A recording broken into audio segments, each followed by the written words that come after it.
Buenos días, profesora. A continuación, le expondré el análisis del caso clínico número 2, junto con los integrantes Javier Alarcón, Iván Arteaga, Carolina Ceballos, Álvaro Díaz, Camila Donoso, Karen Quesada, Camila Ríos, José Vega y quien le habla, Bárbara Lara. Bueno, como introducción, nosotros podemos hablar un poco sobre la cocaína, que es la droga que está relacionada con nuestro caso clínico. Nosotros sabemos que la cocaína es una droga estimulante y adictiva. Aumenta los niveles de la dopamina en los circuitos del cerebro, evitando su reciclamiento en el sistema, elevando también su concentración. Los resultados o las consecuencias que nosotros ya conocemos: la euforia, alerta mental, la irritabilidad, la hipersensibilidad a la luz, el sonido y el tacto, entre otros. Según el Servicio Nacional para la Prevención y Rehabilitación del Consumo de Drogas y Alcohol, que tiene como responsabilidad elaborar y ejecutar políticas de prevención del consumo de drogas y alcohol, SENDA, y también en base al 12º Estudio Nacional de Drogas en población general, o sea, entre los 12 y los 64 años, esto mide la magnitud de la tendencia del uso de las drogas ilícitas ilegales también en el país durante el año 2016. ¿Ya? En base a esto podemos decir que las declaraciones del consumo de cocaína en el último año son de 1,4% en el 2014 a un 1,1% en el 2016. Vamos a encontrar una prevalencia mayor en los hombres con un 1,6% en comparación al consumo de las mujeres, que está en un 0,5%. Ahora, las mayores prevalencias del consumo las vamos a encontrar entre las personas de 26 a 34 años de edad, con un 2,5% de consumo. Ahora, Chile, al dividirse en 3 niveles socioeconómicos, nosotros vamos a encontrar la prevalencia máxima de este consumo va a ser en un 2% en el nivel bajo. Bueno, nosotros también vamos a hablar, guiándonos por el triángulo de Schrödinger, hablando sobre el aspecto médico-clínico de nuestro caso, también relacionándolo con el aspecto bioético y con el aspecto antropológico sobre el caso clínico del Hospital de las Higueras de Talcahuano. Ya, nuestro caso entonces es un niño sexo masculino con iniciales OCS. Nace con 38 semanas de gestación. Peso al nacer 3.335 gramos, un parto de tipo normal, con talla 65 centímetros y actualmente a los 7 meses de edad con un peso 6.550 gramos. La fecha de nacimiento es del 1 de enero del 2019 y es un paciente del Hospital Higueras en ese entonces. Estos datos fueron recogidos en el año 2019, en el mes de agosto. Los diagnósticos que presentaba: síndrome poliinformativo, la fisura labiopalatina posterior junto con un trastorno de succión, deglución moderada a severa, la criptorquidia paliativa, que es cuando hay un descenso incompleto de uno o de ambos testículos en el niño, y además el síndrome apneico. Bueno, con respecto a los antecedentes familiares, encontramos al padre de 35 años con una labor de estacionador de vehículos. Su escolaridad es hasta octavo básico y él presenta consumo de tabaco, alcohol y cocaína con un test positivo de orina de drogas. La madre de 28 años, también estacionadora de vehículos, tiene una escolaridad de segundo año de enseñanza media con antecedentes de hipertensión y un aborto espontáneo a los 24 años. También es consumidora de alcohol y de cocaína con un test positivo de orina sobre las drogas. El embarazo regularmente controlado asiste solo al control del cuarto y del séptimo mes del embarazo. Y además, que lo que nos llamó la atención es que ella no tiene un registro de haber estado incorporada en algún programa relacionado al consumo de alcohol y drogas, sabiendo que los dos padres son consumidores y ella estando embarazada. Por lo mismo, nosotros detectamos acá un ambiente familiar de riesgo. Ahora, con respecto a los aspectos médicos clínicos, nosotros sabemos que existen controles prenatales antes de la segunda ausencia del periodo menstrual. Ya, lo ideal es que los cuidados prenatales deben comenzar tan pronto el embarazo sea sospechado.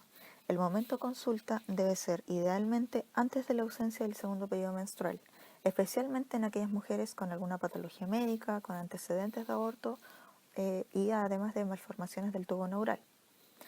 El esquema de controles más utilizado en diferentes países y también en nuestro país consiste en un control cada 4 semanas hasta la semana 28, luego cada 2 semanas hasta la semana 36 y posteriormente un control semanal hasta el momento del parto.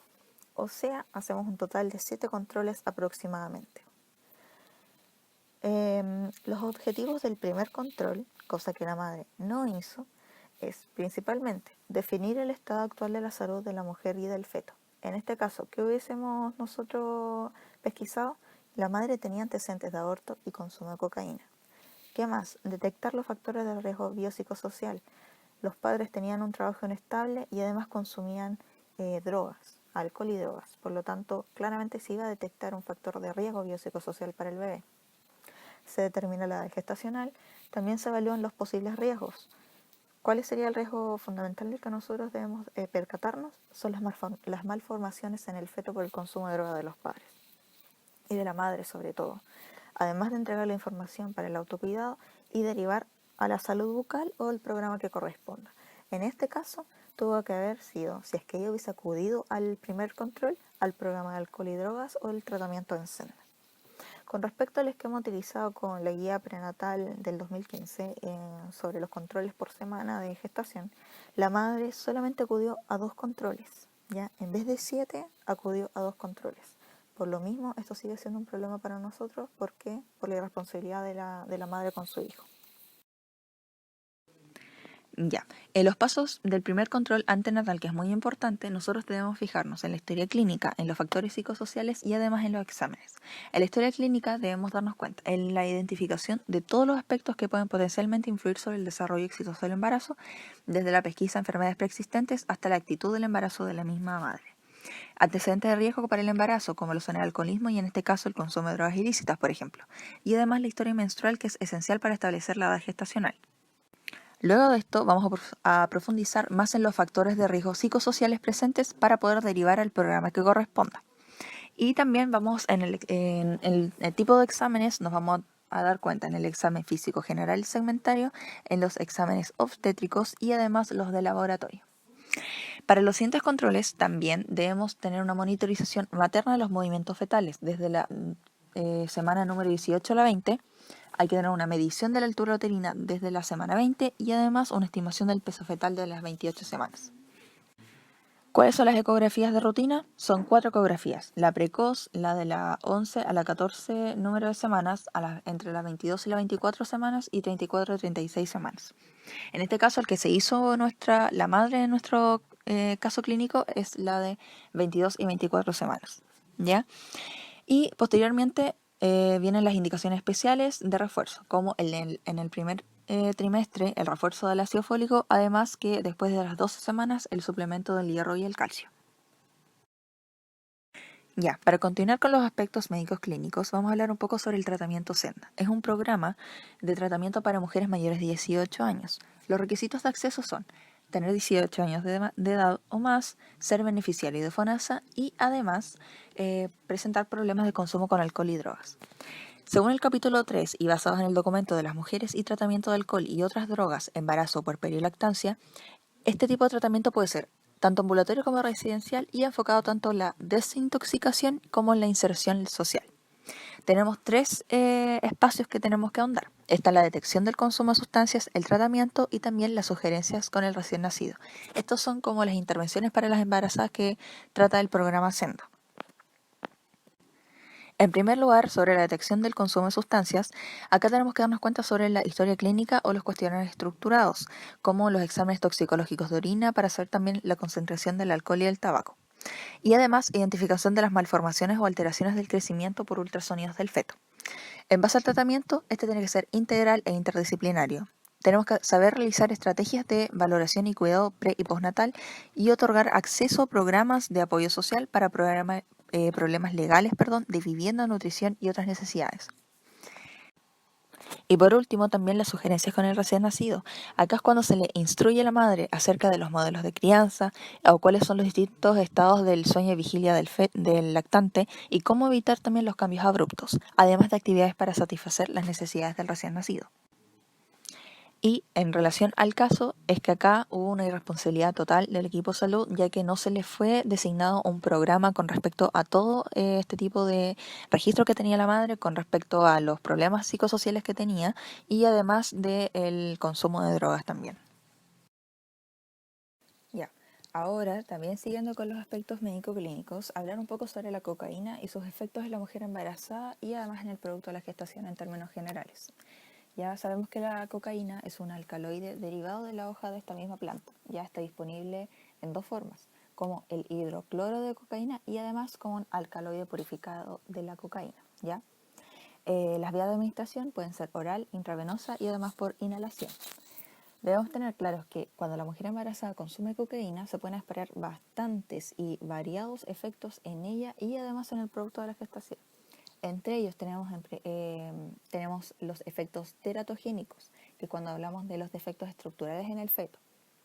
También hablamos de efectos como alteración en el crecimiento y el desarrollo del mismo, patologías placentarias y uterinas, muerte en el útero y además prematuridad, problemas del recién nacido para adaptarse a la vida extrauterina, como también un daño postnatal.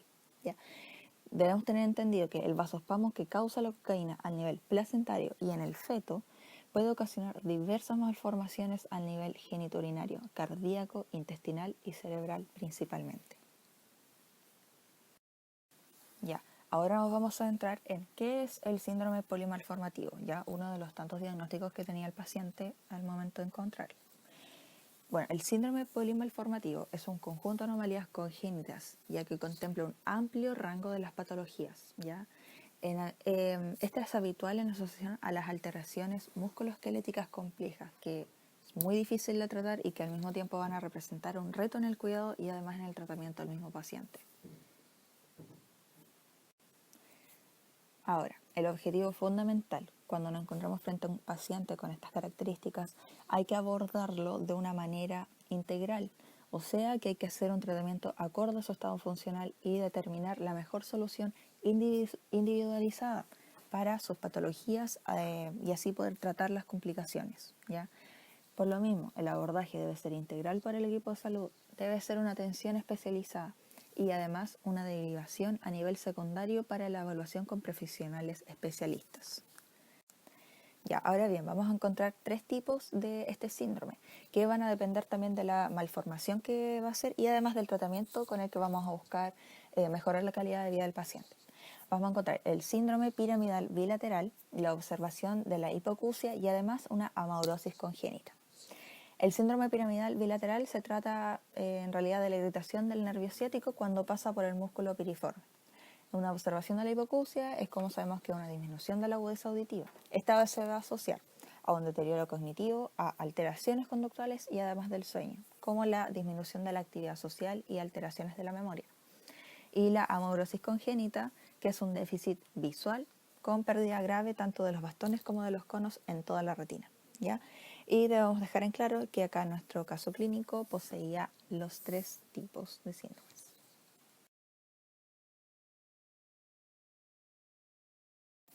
Ya. Ahora bien, pasando al enfoque de los valores antropológicos, nos vamos a centrar en tres conceptos y cada concepto va a tener su subconcepto para saber si se respeta o no se respeta. Bueno, tenemos los conceptos de paciente, familia y el equipo multidisciplinario. En el caso del paciente vamos a encontrar el subconcepto de vida y salud, ya que está recibiendo la atención hospitalaria a causa de su síndrome y de otras patologías, además de la dignidad porque el paciente no es utilizado como un instrumento, ¿ya? Teniendo en cuenta que el concepto de familia nos basamos según Juan Pablo II en la Carta Gratísima, ¿ya? En el caso de la familia, en vida y salud no lo cumple. ¿Por qué? Porque se consume una droga ilegal como la cocaína que causa una malformación en el feto, hecho que ya ocurrió y además no solo perjudica la del paciente, sino que también la personal, por lo que actuaron de forma irresponsable. Ya por eso la responsabilidad tampoco se cumple, ya que tampoco asistieron a todos los controles, sino que solo a dos. Y también tenemos el concepto del equipo multidisciplinario. En vida y salud tampoco la cumplen, ya que si hubiesen tenido este valor, hubiesen derivado a la madre al programa para su rehabilitación y no hubiese provocado daño al feto, que actualmente está con múltiples patologías como ya vimos, por lo que también actuaron de forma irresponsable, ni tampoco fueron justos, puesto que el niño es inocente y requiere y es independiente de los cuidados de los demás, y al principio, antes de nacer, no se los otorgaron. ¿ya? En este caso también nos enfocamos en el concepto de dignidad según Juan Pablo II también, y vida según Juan Pablo II en el Evangelium Vitae, el valor de la vida.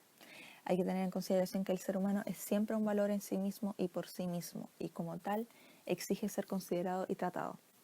O al contrario, jamás puede ser tratado y considerado como un objeto utilizable, o sea, como un instrumento o una cosa. Ya, a continuación vamos a tratar los principios bioéticos para saber si se cumplen o no, ¿ya? Empezando con el primer principio de la defensa física, este no se respeta en el caso clínico. Esto debido a que, en primer lugar, el uso de drogas durante el embarazo sugiere un riesgo para la salud y la vida, tanto de la madre como del feto. Además, esta situación se agrava al considerar que la madre no asistió a todos los controles prenatales correspondientes, lo que retrasa y dificulta aún más la pesquisa de cualquier posible complicación por el consumo de la cocaína durante el embarazo. Producto de esto, el lactante presenta una serie de malformaciones que afectan directamente a su salud, pudiendo incluso comprometer su vida. Además, la madre consumidora de cocaína no fue ingresada a ningún tipo de programa de rehabilitación o de ayuda por su drogadicción, por lo que esto continuará y se expone al riesgo de cualquier tipo de complicación derivada del consumo de drogas. El segundo principio de libertad y responsabilidad tampoco se cumple, ya que si bien la madre actúa de manera libre al consumir cocaína, no es una decisión responsable, ya que no mantiene un correcto autocuidado durante el embarazo, comprometiendo su vida y la del actual lactante. En cuanto a la asistencia a los controles prenatales, se da de forma libre pero irresponsable al no cumplir el esquema adecuado. Además, la matrona no fue responsable en su actuar al no gestionar una derivación al programa Senda, aun cuando estas derivaciones se encuentran contempladas dentro del primer control prenatal si el caso lo requiere.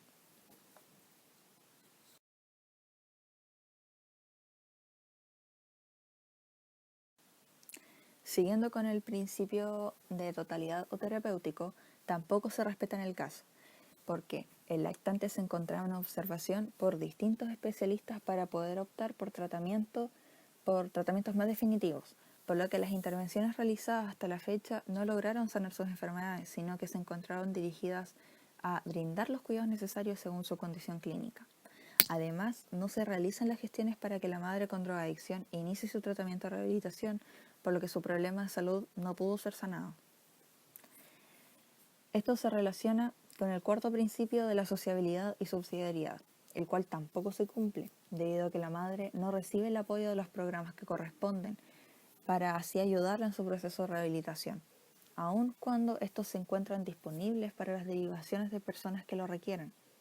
Además, no se entregó ayuda a quien no puede cuidarse por sí mismo, que es el lactante, debido a que no se interpuso un recurso de protección al menor con ambos padres consumidores de cocaína, sino que se les otorgó la responsabilidad de cuidar a su hijo.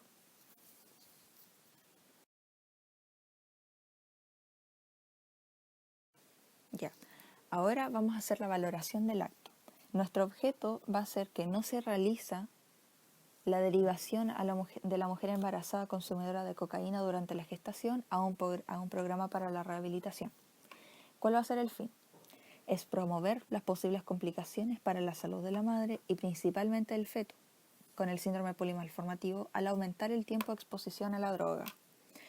Y la circunstancia, embarazo con madre y padre consumidores de cocaína con escasos controles prenatales, familia con riesgos psicosociales, como vimos también, trabajos inestables, y además que la matrona no realiza la referencia al programa para la rehabilitación de la madre ante la drogadicción detectada luego del primer control prenatal.